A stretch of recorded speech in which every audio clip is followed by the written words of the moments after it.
Assalamu alaykum hörmətli görürmənlər. Görüyatqanlar Erkin Asiya Radiosu Uyğur bölümünün nəzər proqramısı. Mən Alim. Biz bugün Amerika hökumətinin Uyğurlarga qaratqan siyasətinin ən yeni tərəqqiyatı üstə söhbət edib barmız. Biz bu münasibət bilan Amerika Xalqaralıq Dini Erkinlik Komitetining muavin rəisi Nuri Turkal əpəndini bu söhbətə alayı təklif qıldıq. Nuri əpəndi, söhbətimiz xoş gəldiniz. Sizga ko'p rahmat.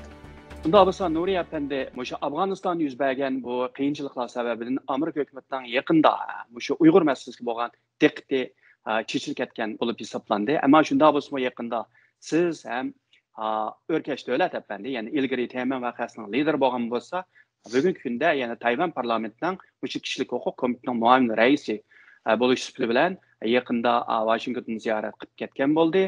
Ishkinlar hatto Amerikaning Mushavan palata Sizin reisi Nancy Pelosi xanım bilan ko'rishdinglar. Albatta bu yerda Uyg'ur masalalarini o'tirib qo'ydinglar.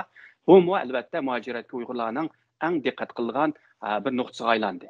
Sizlar bu qitim Nancy Pelosi xanım bilan ko'rishganda Uyg'urlarga munosabatli qanday masalalarni o'tirib qo'ydinglar, ham qanday talablarni o'tirib qo'ydinglar?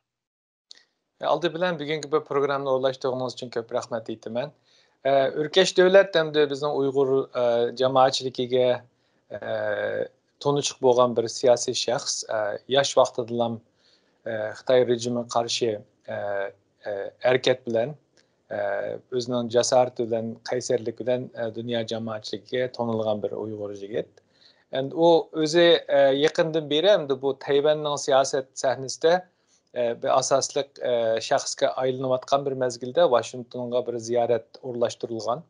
Bu Washington ziyoratının yani bir ahmiyeti Örkeş'ninki burun şahsi namıda kelgan bo'lsa, bu da hem de bu qitim Tayvan Parlament İnsan Hakları Komissiyasınınki baş sekretari sifatida kelgan bo'ldi. Yani bundan sizden haberiniz var, Tayvanlik hükümet amaldorlarining resmi bir siyasi sahnelerde, siyasi yig'inlarda bo'lishi qattiq cheklanmasimi tizginlanadi o. Hükümet binaları da bu memuriyetki münasebetlik hükümet binaları da bunda ochiq aşkara hizmet münasebetlik görüşlerge tizginleş pozitsiyada bo'ladi. Şuna bu Amerika'nın Kongres o sistemin içinde bulmagan deb ko'rilgan bir sistem bo'lgani uchun ve Nancy Pelosi xonimning Örkeş bilan 30 necha yillik do'stlik munosabati bo'lgani uchun davom qilayotgan. Bu 100 liranı görüşke özünün şəxsi istikinin bağlılığını nazar qılandan o işxana istiklər bunu orlaşdırdı. Sizden xəbəriniz var. Bu pandemik zamanında nəhayət zəruriyeti bulmagan əhval astıda 100 liranı görüşlər orlaşdırılmaydı. Endi o yığınğa mening bu Nancy Pelosi xanımның ki Xalqara Dini Erkinlik Komitetidagi vəkili bo'lishim bilan mening onun qatnashishim bir tabiiy ish endi. Yig'ib aytgan chog'da Nancy Pelosi xonimning Örkeş Dövlət bilan 30 necha yillik do'stlik, sabdoshlik munosabati bo'lgan bo'lsa, mening bilan endi bir xizmat munosabati bor. Men garchi Örkeşdek uzun yildan tanımagan bo'lsam-mu, meni bu xizmat tayinlagandan keyin o Nancy Pelosi xonimning ishxonasi bilan doim degidek bizningki xizmat suhbatimiz bor. Siyosiy masalalarda bo'lsin, tashqi siyosat masalalarida bo'lsin, ondan keyin davom qilib ko'rilayotgan, qaror chiqarilayotgan Uyg'ur qonunlari to'g'rida. Sizning xabaringizda Amerikaninki bu Avam palatasida kalendarga kirgan qonunning hammasi, ovoz qo'yilgan hamma qonun ve ovoz qo'yilgan yagichi bo'lgan araliqdagi jarayonlarning hammasida butunlay kontrollik bo'lmadi degan taqdirdami bu speaker parlament raisininki ma'lumotsiz, ruxsatsiz alg'manmaydi. Şuna da bu benimki bu Amerika hükümetinin içindeki hizmetimdeki asaslık mezmunlarından biri şu kongreslerin hizmet kılış, taşqi devletlerinin taşqi işler ministri, elçiliklerinin hizmet kıldığı bu açıqa benim işte devam kılatkan Nancy Pelosi hanımdan hizmet programım var. Endi bu şuna bir evzel bir şerait aslında bir Amerika hükümetinninki xadimi bilen, bir Tayvan hükümetinin xadimi bilen bundaq bir yığınni o'rlashtirishni menimcha nəhayət bir siyasi əhəmiyyəti var deb görürəm. Bunun səbəbi bu sizning xəbərinizdə ötən il 5-ci aydımı Nancy Pelosi xanım şu Uyğur kişilik hüquq siyasət qanununu e'lon qilgan və kalendar qo'yib ovozga bergan kuni meni xizmatda e'lgan. Hem Doğru. bunundan endi bu hazır devam qılatqan 4-5 Uyghur kanununun mu yani şu Nancy Pelosi xanımның qo'lidan o'tmay turib, reallik aylanmaydiganligini siz yaxshi bilasiz, jamoatchilik yaxshi biladi.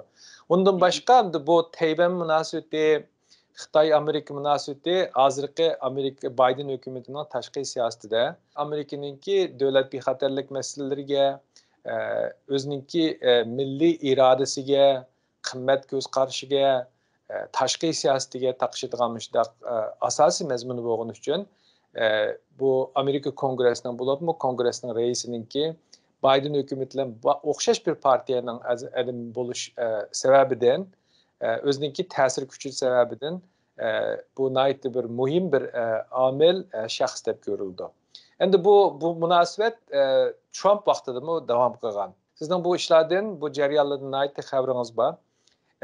Hatta 2018-yili hiçbir devlet, hiçbir hakimiyet Uyghur toğru ifade bildirmeyen çağda gerçi Prezident Trump ile Nancy Pelosi hanım o'xshamagan partiyadan, siyosiy jihatdan raqobat, fikr jihat o'xshamaydigan bir holat turibmi? Uyg'ur masalasida ko'p muzokara bo'lgan, fikr almashtirgan, hatto Prezident Trumpni G20 yig'iniga borgan chog'da Xi Jinping bu masalani alayda o'tirib qo'yishni tashabbus qilmishda ahvol bor. Endi bu Amerikaningki bir siyosiy muhitining alayligini gavdlantirdi. Siyosiy ko'z qarash partiyasining qanday bo'lishidan qat'iy nazar bu qimmat ko'z qarashi, davlat bexatarlik ko'z qarashi masalasi ve Amerikaningki milliy manfaatiga munosabat kelgan chog'da bu partiya siziqlari asta-asta butunlay o'chib ketmasmi, xunuklashadigan mushtaq ahvol bor. Albatta bu Nancy Pelosi xanım endi Örkeş Davlat Efendi bilan 30 necha yildan yoqi do'st. Yani bir jihatdan siz aytib o'tgandek, yani sizni Nancy Pelosi xanım o'zi yani Amerika Xalqaro diniy erkinlik komitetining komissari qilib hozir endi rais bo'ldingiz yani ko'rsatgan xanım shu. Bu albatta Amerikada 3-darajada turgan xanım. Huquqi bak kuchli, ta'sir doirasi ham kuchli. Ayni vaqtda biz Nancy Pelosi xanım bilan ko'rishganda men ko'rishgan tunji Uyg'ur Örkeş davlat degan. Shuning albatta ularning munosib nihoyat yaxshi uzun davomlashgan. Sizning shu albatta bunda bir do'stlik ichida yoki bunda bir yaxshi bir xizmat munosabati bo'lgan shaklda bu Nancy Pelosi xanım bilan ko'rishganda ishkinglar Uyg'urlar munosabatli qaysi masalalarni o'tirib qo'ydinglar? Aslında bu yığın, bu Örkeş bilan bu o'zining orasidagi bu suhbat tunji qitim men sizni ta'kidlagandek 89-yili shu qirg'inchilik bo'lgandan keyin Nancy Pelosi xonim Beijingga borib Tiananmen maydonida namoyish qilgan. Namoyish qilib saqchilar tarafidan qo'g'lab o'tilgan mushtaq ahvolmi bor. Yani bu davom qilayotgan bir suhbat tabiiyki u yig'inda şu Xitoydagi demokratik vaziyat, hozir u demokratik vaziyat degan suhbatmi qolmadi-ku. Hozir bulatmış 4-5 yil jarayonida. O jihatda biraz fikr almashtirish bo'ldi. Undan keyin Tayvanning bexatarlik masalasi to'g'risida ko'z qarash, fikr almashtirish bo'ldi. Amerikaning tashqi siyosatida Tayvan va Xitoyga qartilgan xunuk ro'shan bo'lmagan pozitsiyalar to'g'risida tanqidiy fikrlarni izhor qilish bo'ldi. Undan keyin eng halqiliq masala yana to'xtab Uyg'ur masalasiga qo'shimcha qilinib Hong Kong masalasiga markazda. Chunki bu inson haqlari Amerikaning tashqi siyosatida inson haqlari masalasi qanchalik bir yer tutish kerak, qanday bir ahamiyatini joriy qilish kerak degan masala Nancy Pelosi xonim Örkesh va shaxsan men buni aytib qiziqadigan masala bo'lg'achqa ko'ngil bildirgan. Suhbatning temasi shu Uyg'ur qirg'inchiligini o'zining bu nayti aqlani bir necha savollar bo'ldi shu vaziyatning o'tirg'i chiqib kelishi to'g'risida. Lekin ko'proq biz tadbirlar to'g'risida so'zlashdik. Chunki hozir bu vaziyatda xalqaro jamoatchilik nima ish qilish kerak, Amerika iste'molchilar nima ish qilish kerak, Nancy Pelosi xonim o'xshash qonunchilar nima ish qilish kerak, ma'muriyatdagi tashqi ishlar maslahatchilar nima ish qilish kerak, undan keyin ommaviy tashkilotlar, Uyg'ur tashkilotlari nima ish qilish kerak. Bu narsa hozir so'zlashadigan eng halqiliq masala. Chunki bu bo'layotgan vaziyatdan savodi va dunyodagi vaziyatdan ozroq xabar va hech bo'lmasa bir televizor ochadigan, kompyuterning oldida o'tirgan insonlarning xabari bor. Uyg'urlarga qirg'inchilik qilyotdi, buning hozir 5 yil bo'lay dedi. Ba'zi insonlar 2018-19-yilni sanaydi, bu boshlangani hisobda 2016-yilda boshlangan hamdi. Shu Chen Quango'nun kelgan vaqtida hisoblasa. Bunda bir qirg'inchilikqa 5 yilning davom qilishiga ruxsat qilishning o'zimi bir menchi xalqaro jamoatchilikka bir vijdonsizlik deb ko'raman. Mush temalar to'g'rida naytijiq fikr almashtirdik. Uningdagi halqiliq masalan bu qonun tuzadigan organning raisi o'g'ini uchun Uyg'ur qonunlari qachon o'tadi? Tabii biz o'tganki yildagi 2020 5 oyda shu Nancy Pelosi xonimning yetakchiligida o'tgan Uyg'ur kishilik huquq siyosat qonunining o'tishini taqdirladik, muzokara qildik, lekin ijroiyatidagi nuqsonlik ahvollarni o'tirib qo'ydik. Masalan, Amerikaning bu qonunda, Uyg'ur qonunida, Uyg'ur Policy Act degan Uyg'ur qonuni degan so'z. Uyg'ur qonunida Amerikaningki qonun ijro qilish organlari Amerikadagi Amerika vatandoshlarının Amerikada yeşil kartı va Uyg'urlarning bexatarligi va rahat parovatligini qo'g'dash kerak degan modda bor. Bu moddaning ijro bo'lishini ro'shan ko'rib olmadik. Hozir yuzlarcha, minglarcha Amerikada yashayotgan Uyg'urlarning oila taobatlari kamplarga tashlandi va uni az deb Amerika ziminida sizning xizmatdoshlaringizni o'z ichiga olgan Uyg'ur Amerikalik vatandoshlarga Xitoy hokimiyatidan yo'lsizlik, tahdid, besim bo'lyapti. Bu to'g'risida Amerika hukumati bir ochiq tadbir qo'llanganini ko'rmadik. Tabiiyki bu law enforcement qonun ijro qilish masalasi bo'lgani uchun hech qanday bir sog'lom davlatda avval kimni tekshirayotganini, nima ish qilayotganini, kimning oqida yurganini demaydi. Masala o'tirg'i chiqqan chog'da shu yetarli uchur tayyorlangan chog'da uni tadbirini ko'radigan ish bor. Bu bir tarafdan ro'shan ko'rilmadi. Onundaki tashqi siyosatda Uyg'ur qonunida maxsus shu Uyg'ur masalasi to'g'risida Amerikaning istixborot organlari, tashqi ishlar ministri va munosabatli boshqa ministerliklardan report tayyorlab kongressga topshirish kerak. U narsalar mutlaqo bo'lgani yo'q. Endi bundaq bir cho'ng byurokratik sistemda uni ustiga hozir dunyo pandemik bir yuqumli kasalning dardini tortayotgan, kuniga minglarcha odam o'layotgan bir Amerikada ba'zi vaqtda berib sen aniqmidan deyishgimi, ba'zida qolaysizlik his qiladigan ahvolmi bo'ldi ekan. Endi shu qonunning ijroiyat to'g'risida jiqroq suhbat. Undan keyin eng muhimi yangi qonunlar qachon o'tadi? Bularmi Uyg'urlarning qulluqi qachon to'xtaydi? Hozir sizning xabaringiz bor, bu qulluq emgikining neticesinde dünya bu iste'molchilarningki hayotini bulg'agan mallar textcha to'xtagan yo'q. O'tgan yili masalan Amerikaga atalmış Şinjan'dan Uyg'urlarning ana vatanida yasilib eksport bo'lgan mahsulotlarning soni 2 hassa oshgan ahvol bor. Mushunchalar qonunlar 90 dan ortiq embargo e'lon qilgan bir davlatga bütün Uyg'urlarning ana vatan Sharq Turkistondagi aslarlar, soqchilar entity-listga qartizimga ilingan shunday bir ahvol ostida bütün paxta mahsuloti va ma'lum dehqonchilik mahsulotlari shaklangan bir ahvol ostida Amerikaga eksport bo'lgan mahsulotlarningki miqdori 2 hassa oshgan bo'lsa, demakki sistemda cho'ng masala bor degan bo'ladi. Italiyada masalan o'tgan yili bir qatlanganning ahvoli bor. Bizning shu Uyg'urlarning vatanidan eksport qilgan mahsulotlarning. Endi shu hozir bu dunyoda bu Amerika Kongressi uni tanishtirdik, yig'inlashdik degan bilan ish bitmaydi. Buningga sistem xarakterlik, tazlar xarakterlik bir qonun tuzilmasini o'tirib chiqarish kerak. Bu to'g'risida Kongressda siz ma'lumotsiz, guvohlik yig'inlarida ko'p taklif beryapmiz. Bu tijoriy dunyosiga yeterlik bir destek lazım. Mening bu gapni qilishimga ba'zi ko'rurmanlar, anglag'uvchilar hayron qilish mumkin.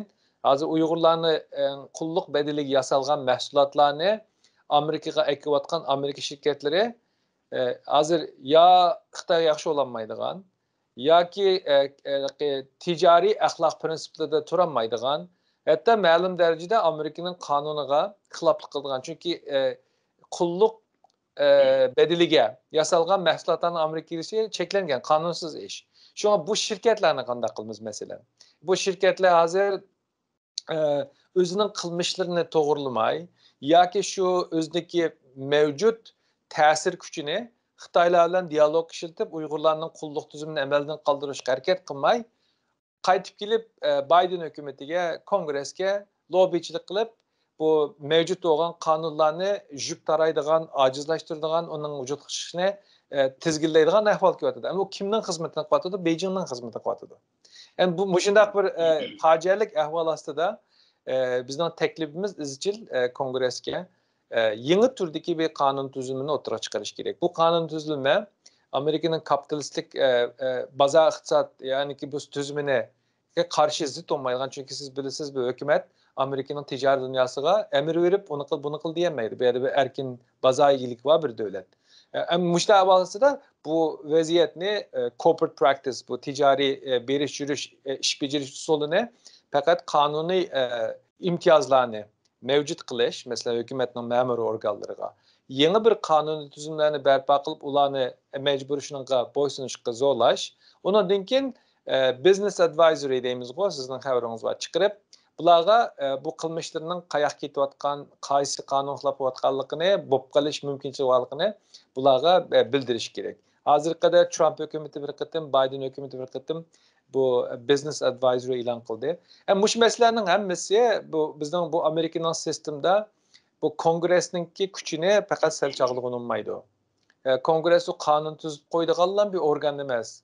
Amerikaninki hukumatninki normal minish uchun her yıl maliye verirdi. Mesela bu maliye tasdiqlanmasa her yıl 10. ayının birinden burun.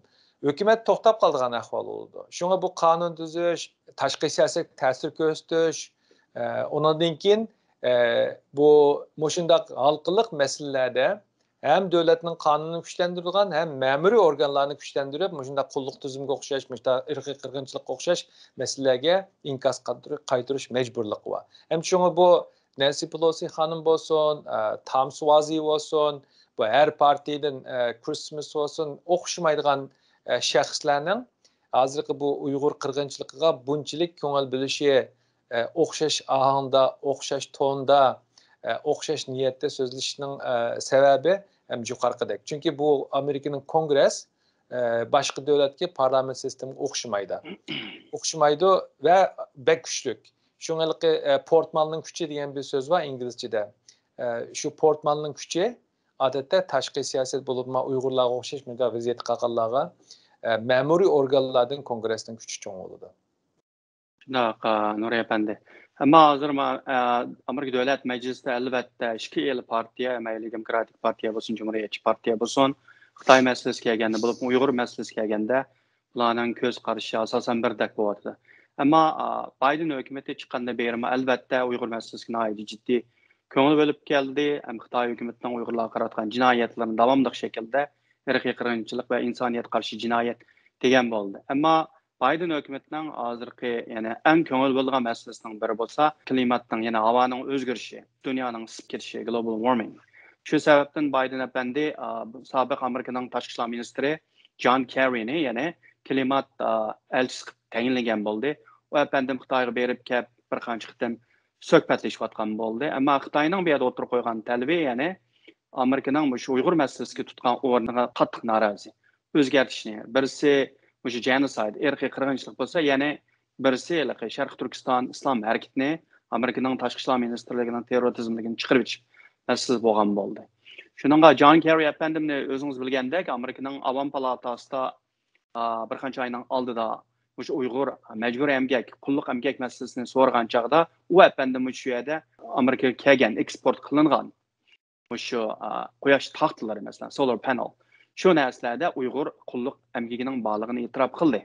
Ammo bir haftaning oldida bu apandimdan yana Uyg'ur masalasini so'raganda, bu klimat masalasi Xitoy bilan suhbatlashyapsa, ammo Uyg'ur masalasi qanday qilib bo'ldi deganda, bu hayot degan aytim mushkul tanlashga to'g'ri keladi degan shaklda javob berib, Xitoy bilan biz bu masalada hamkorlikni usaq bo'lmaydi degandek gapni qildi. Uni hozirlab yana Nancy Pelosi xonimi hozirgi hukumatning, ya'ni overriding priority, eng muhim xizmati Xitoy bilan, mayli Xitoy Uyg'urlarga to'g'ri irqiy qirg'inchilik qilyapti, Hong Kongni bostiryapti, Tayvan taksiyapti, ammo biz Xitoy bilan birdan bir qilgan eng muhim xizmatimiz o'sha havo klimat, ya'ni dunyoning isib ketishining oldini olish uchun hamkorlashishimiz kerak degan bo'ldi. Bundan albatta nurg'un Uyg'urlarning ayeti umidsiz bo'lgan bo'ldi. Ya'ni Amerika hamda Xitoy bilan hamkorlashishimiz bu masalada Uyg'urning irqiy qirg'inchiligi masalasini tashlab qo'yamdi degandek bir tushunchalar bo'ldi. Sizningcha bu ishlar shunday qarab ketyaptimi yo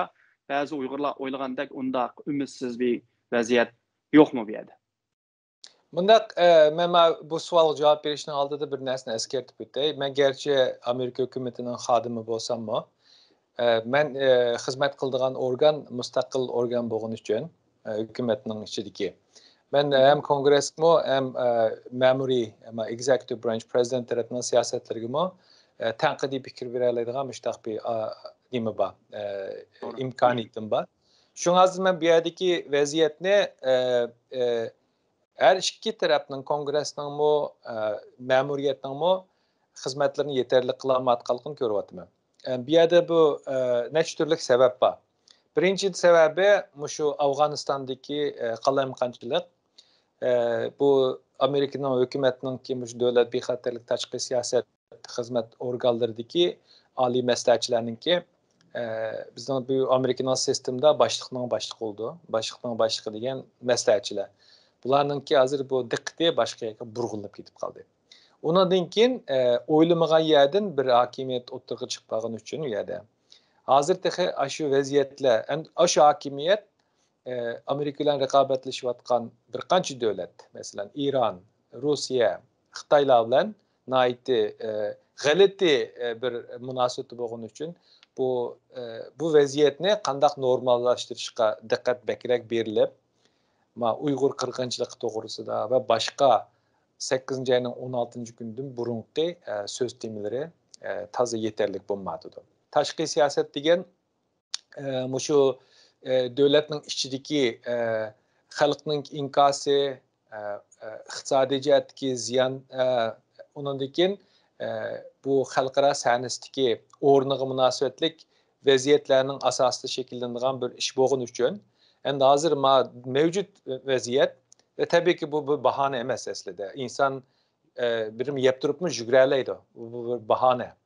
Bu bir xilliqi nima ish qilishini bilolmay qilayotgandek bir vaziyatni nima qilyapti. Endi bu Afg'onistondagi vaziyat bunda aqsitib qo'ysa bu mangulik aqsaydigan ishmi desa, uningga mencha unda bo'lmasligi mumkin deb o'ylayman. Chunki Afg'onistondan chekingan chaqda bu Biden hukumatining Blinken bo'lsin, o'zi bo'lsin boshqalarining da'vatgan bir so'zida diqqatni chekadigan bir narsa bor. Biz u yerda petib qolsak, bizning raqobatchilarimiz Xitoy, Ruslar bizdan bu ishda nayni so'yinadi deydi. Endi bu uzun musofilik nimada chekitish to'g'rimi desangiz to'g'ri. U bir davlatga berib, bir davlatga yatadigan ish emas. 20 yilning yog'i o'sha yerda nurg'un bedellar, mablag'lar sarf bo'ldi. Shunga u yerda turishi, chekitishi boshqa bir mavzu. Lekin bununki bu strategiyalik uzun muddatlik nimasidan qaraydigan bo'lsa, aslida masalan Xitoylar bilan bo'lgan munosabat uchun bir yaxshi ish. Lekin qisqa vaqt ichida diqqat burg'ulangan, ko'p tanqidga uchrayotgan Xitoyga o'xshagan hokimiyatlar fursatparast qilib Talibanlar bilan futsi o'ynayotgan bir ahvol ostida bu hukumatning hozirgidek jiddiy yana 8 yana 16 burunqidek sahnalarga chiqib dünya cemaatçiliğini G7 bo'lsin, Yevropa Birligi bilan bo'lgan suhbat bo'lsin yoki NATO'dagi suhbatlarga aparolmadi. Diqqati boshqa chekilib ketdi. Endi kongress kelsak, kongressga yetersizlik nimadan bo'lyapti desangiz, bu ikki tane büyük cho'ng qonun loyihasi o'tirdi bunun ko'z oldida. Bu debt ceiling deymiz, bu qarzningki limitini yuqoriltiradigan. Bu har yili bo'ladi. Bular ham bek siyosiylashib ketgani uchun bu kongressdagi jumhuriyatchilar Biden hukumatining bek muvaffaqiyatli bo'lib ketishini keyin qitimliq saylovga foydasiz ishlab ko'rgani uchun bundan ko'plik siyosiylashib ketib, bu ish mahmat edi. Undan boshqa bu Amerikaningki asos qurilishini yangilash planida talab qilingan moliya ham tasdiqlanmadi. Endi bu ishlar bo'lmay turib, kongressdan priority deymiz. Bu priority boshqa ishlar, bu tashqi dunyodagi vaziyatlar bu davlatning birinchi o'zining avvaldan xabar oladigan majburiyati. Buni bu siyosatni yaxshi tushunadigan anglovchilar darhol his qila olishi mumkin. Shunga hozirgi competing priority deymiz. Ma'muriyatda olsun, qonun tuzish organlarida olsun bu priority o'zgarib ketdi. Endi bu mangulik emas. Bundan boshqa yana kongressda butun Xitoylar bilan munosabatni yangilaydigan yangidan yana bir qonun bor. U nihoyatda cho'ng bir qonun. o kanunninki icra bo'lishi, o kanunninki o'z ichiga olgan mazmunlar nihoyatda comprehensive bir keng ko'lamlik bir qonun. Endi bu hukumatmi gerçi priority bu diqqati boshqa burg'ilib ketgandek turgan bilan sizning xabaringiz va Avstraliya bilan Angliya bilan boshqa bir davlat bexatarlik nuqtasida boshqa bir babni ochdi. Endi buningda bir narsalarni ko'rilish mumkin. Uning orqadan bu Quad deb Hindiston, Avstraliya, Yapon, Amerika o'tirib boshqadan yana strategik planlarni qo'ydi. Endi shunga bu yerdagi so'z tiyimiz o'zgarib ketmasin. Bu yerdagi o geopolitik masalalar boshqa o'z relasida ma'nodagan masalalar.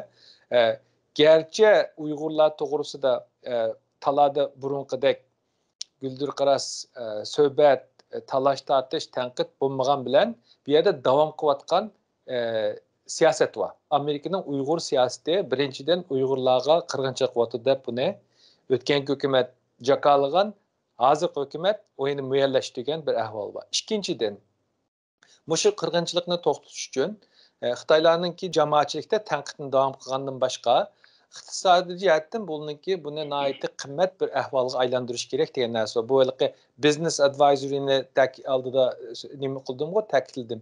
Shuni o'qisangiz birinchi nemisda White House'ning chiqqan nemis e'lonidimi, o qiz isitish aynakini cheklagan qarordimi, bizningki bu hukumatning, Amerika hukumatining maqsadi mush qulluq tuzumni icra qilishni haddi hisobsiz bedel ig'ir ishga aylantirish deydi. Bu siyaset mevcut. Lekin bu siyasetning kengaytilishi, kundilik dialoglarda ta'kidlanib turishi sustlashib ketdi. Bu yaxshi ishmi, yaxshi emas. Nemishki yaxshi emas deganda birsidan Uyg'urlarga o'xshash ezilayotgan, umidsiz yashayotgan xalqqa ro'y zarb bo'ladi bir. Ikkinchidan Xitoy hokimiyatiga Amerika yo'lda ketib bir narsani ta'kidlab qo'yib, ijro qilmayotgandek ta'sir qo'ydi. Bu Xitoyda bu hukumatning boshqarishdagi matbuot, hukumatning boshqarishda tashviqot bir davlat bo'lgandan keyin birisi chiqib birimi desa, shu rost bo'lib qoladi. Uni ingliz challenge deymizmi, bu qanday tigindi unda surish qildigan yoki bir muxbir chiqib uni tekshirib tadqiq qilib yoki bir obzorchi chiqib bunga bir kishini o'yga soladigan obzor yozadigan bir davlat emas. Shunga mushundaq jihatlarda bu public opinion ana jihatda bak yaxshi bir ish emas. Endiki yana bir ziyon American prestige. Bu bir hareketdə bir liderlik rol bo'lishi kerak, bir rahbarlik roli. Trump hukumati dunyoga Xitoyni tanqid qilish, Xitoyga tadbir qilsa, osmon o'g'ilib ketmaydi degan bishoratni bergan. Undan keyin Biden hukumati Amerikaning sahnada turib bu jang qilishi muhim Uyg'urlar uchun, lekin biz buni o'zimiz yolg'iz qilmaymiz, buni ittifoqdoshlar bilan qilamiz deb kengaytgan. Har ikkisi to'g'ri. Lekin endi hozir yaqinqi vaziyat bo'lib, shu o'tganki bir 2 oy mobaynida bu vaziyatda suslashish bor. Lekin mencha bu o'zligidan o'zini o'xshaydi. Hech bo'lmagan chog'da bir narsani bu Uyg'ur xalqiga, jamoatchilikka bildirish kerak. Bu yerda Amerikaningki Uyg'ur siyosati bor. Uyg'ur siyosatining ijroiyati bu Global Magnitsky Sanction ijro bo'lgandan boshqa bütün texnologiya şirketlari, mushu danliq o'tirda turgan texnologiya şirketlarining Uyg'urlarning qirg'inchiligiga ko'rsatgan to'pisi sababidan qora tizimlik olgan Amerikaning shirkatlarining ularga texnika, qattiq detal, yumshoq detal berish cheklangan bir vaziyat bor. Endi bu genocide bir kunning ichida, 2 kunning ichida o'tirga chiqqan genocide bo'lmagan uchun bu genocide'ni to'xtatish, buningki tegishli tadbirni ko'rsatishmi uzun vaqt ketadigan bir narsa. Bu gapni deyish men shaxsiy bir Uyg'ur bo'lish uchun menga bek ta'sir keladi. Chunki buni Uyg'ur o'g'adan bu qirg'inchilikning, bu genocide'ning qandaligini bilalaydi. Bu teshlik odamlardan bundaq his tuyg'u bo'lishini kutishmi ancha oson emas. Lekin bu yerda yana bir narsa bor. Bu biz doim meningki nutqlarimda, matbuotlarda so'zlayotgan gaplarimdan, yoziqlarimdan ko'ryapsiz. Bu genocide kelishimiga imzo qo'ygan davlatlarning hozir siz bilasiz suhbatlar bu genocide'mi emasmi degan bo'lumsiz bir nuqtaga markazlashib olgan shu davlatlar, shu mutaxassislar eng muhim bo'lgan bir nuqtani tutib qoldi. U bo'lsa shu Genocide Convention'ning kelishimining birinchi moddasi. Shu kelishimga imzo qo'ygan davlatlar nerede qirg'inchilik bo'lganini ko'rgan hamon uningga inkos qaytirishi va shu qilmishni qilgan shaxslarga, organlarga jazo ko'rish kerak degan narsa bor. Hozir butun dunyo jamoatchiligi shu Article 1 Genocide Convention'ningki birinchi moddasiga e'tibor qilmayotgan ahvol bor. Endi agar mush narsalar, chunki bu Uyg'urchim bor, yolg'iz otning chingi chiqmas deb. Hozir Amerikadan xalqning dunyo jamoatchiligininki kutgan umidi cho'ng, kutish kerakmi? To'g'ri. Kutgan umididan chiqalamdi, chiqalaydi, lekin o'zi yolg'iz chiqolmaydi. Buni faqat ittifoqdoshlar siz mushta qarasingizmi?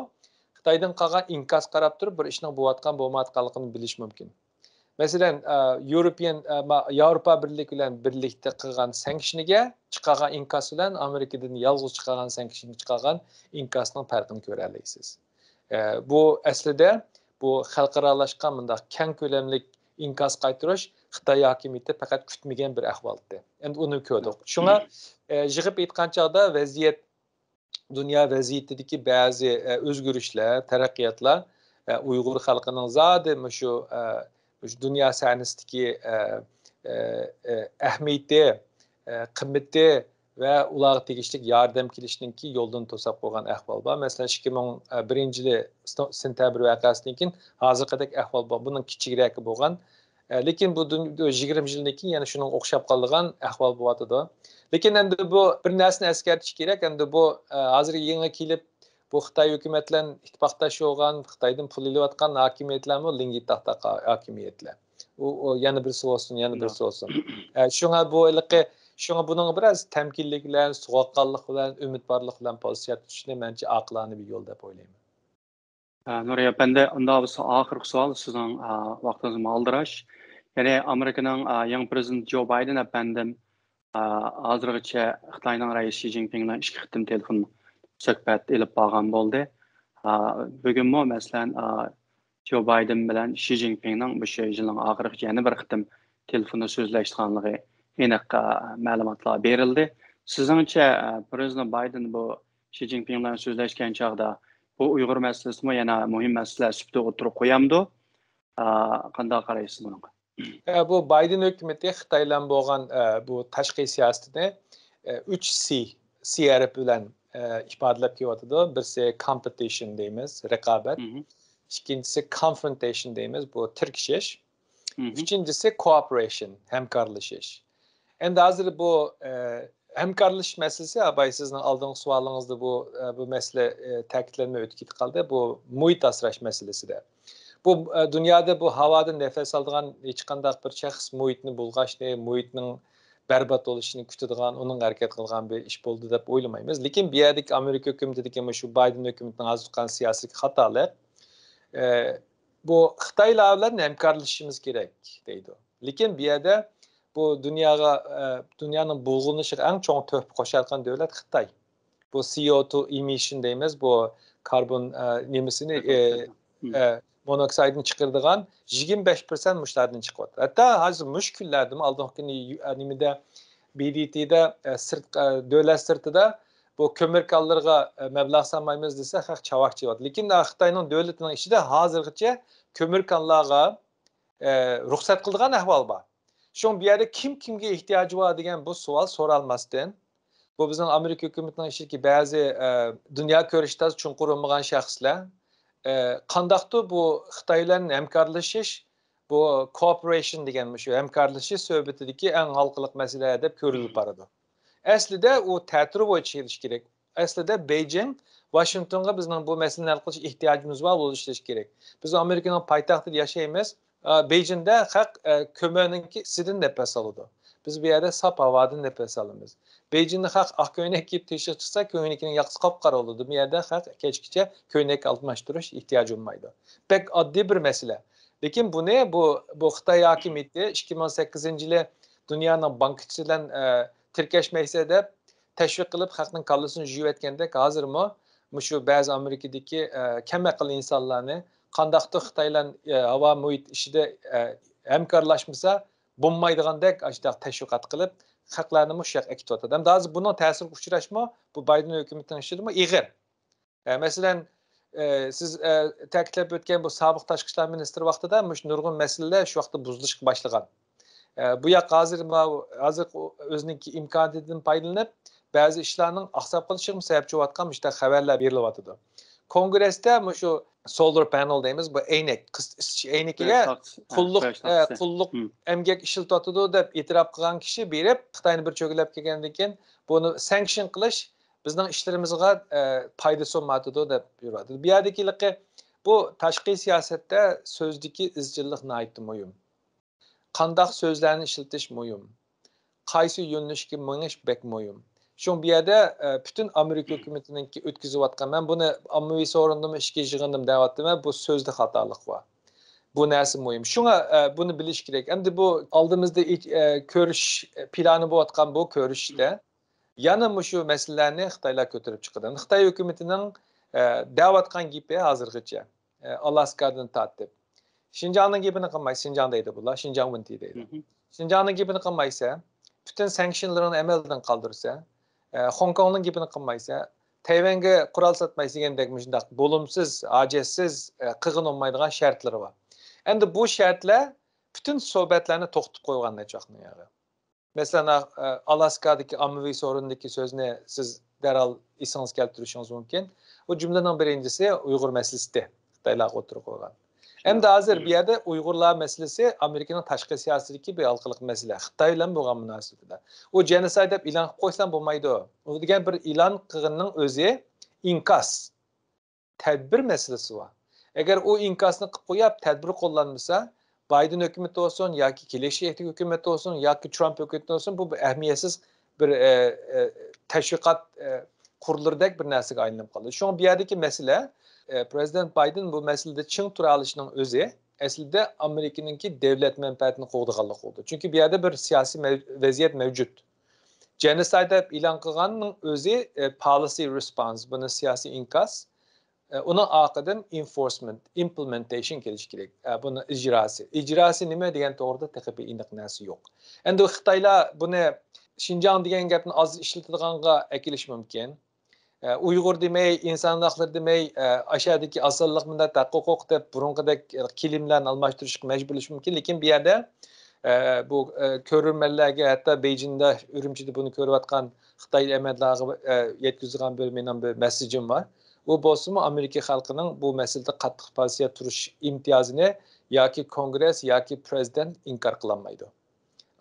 O'tgan yil bo'lgan bir ra'y sinashda 80%dan ortiq Amerika xalqi Uyghur meselesinde ve başka insan hakları meselesinde Xitoylarga qattiq pozitsiya tutishni arzu qilganligini ifodalagan. Amerika demokratik memleket. Bir saylamda chiqib olgandan mangu hayot o'tirgan ish yo'q. Kelarchi 11 oyda Kongressning saylami bor, 2024da yana prezident saylami bor. Uyg'ur meselesi men hozir mishada deyalamanki bir Amerikaning davlat ichidagi saylamga taqishgan masala. Chunki bu Xitoy meselesi, Xitoy siyosatidagi eng halqılık meselelerden biri. Şuna Biden hükümeti olsun, ya ki Kongreski ma'lum senator olsun, ma'lum kongressmen olsun, Xitoylar yaxshiroq yoki yumshoq pozitsiya tutish bilan o'zining siyosiy meydanini, siyosiy manfaatini ilgari surdirma deydigan vaqt o'tib ketib qoldi. Shunga hozir bu yerda Ürümchida shunday anglag'uvchilar, Beijingda shunday, boshqa yerda shunday bilish kerak. Uyg'ur masalasi asta-asta Amerikadagi ovoz berib reis saylaydigan, senator saylaydigan, kongressmen saylaydigan avam xalqining nazaridagi Xitoy tahdidining shakllanmasi bo'ldi. Rahmat Nuri efendi, bugün alaylı vaqt chiqarib bu ziyoratimizni qabul qilganingizga. Sizga ko'p rahmat. Hurmatli ko'ruvchilar, bugun programmamiz bu yerda oxirlashdi. Kelajaqda ko'rishguncha xushvaqt bo'ling.